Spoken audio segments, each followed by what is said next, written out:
Ngatho nĩ ũndũ wa gũcoka.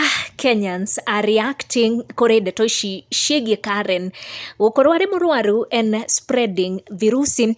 Karen arakorirwo akĩanĩkwo nĩ blogger Mavic Aoko, who claim Karen akoretwo akĩrĩ mũrwaru and has been spreading the virus, na nĩkĩo nginya gĩtũmi gĩa Samido kũrega ndũgũ ciao allegedly. Ndiũĩ kana nĩ ma kana tu nĩ beef gatagatĩ wa Nyamũ na Aoko, but nĩ twakorwo tũkĩona some reactions kuma kũrĩ Kenyans, aingĩ makĩonekana ta maretĩkia cai ũyũ wa Mavic. Frida Morin akĩreact akorwo akiuga if it's a lie, let Karen come out and refute it. Mavic's tea is usually legit. I believe Mavic. Na kĩo akorwo akiuga Aoko said Uhuru had cancer, and the next time we saw Uhuru with a bald head and Kidiki wishing him quick recovery, I believe her. She has never been one to clout chase. Paris nake akauga ati hii ni assassination of character.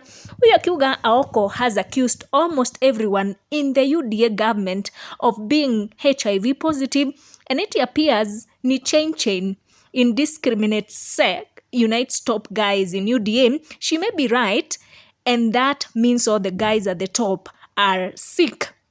Aoko arakorirwo akiumburania ndeto ici agĩikia warning kũrĩ barista Agumba. A Luo man, the blogger, claims Karen nĩwe arakĩdate at the moment. Karen ndakĩrĩ ararespond to ndeto ici gũkũ online, but Kenyans makoretwo makĩmũtag mũno nĩguo arie. But we all know Karen always talks back, and it's a matter of time.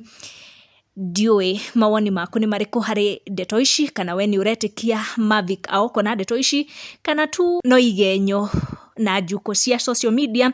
Tũkorwo tũgĩcemania in our next one. No karirikana hĩndĩ ciothe, it's good to turn on your notification and to subscribe nĩguo ndũgakĩhĩtũkwo nĩ maingĩ marĩa maragĩtuthũka gũkũ nenda-inĩ. Tũcemanie in our next one.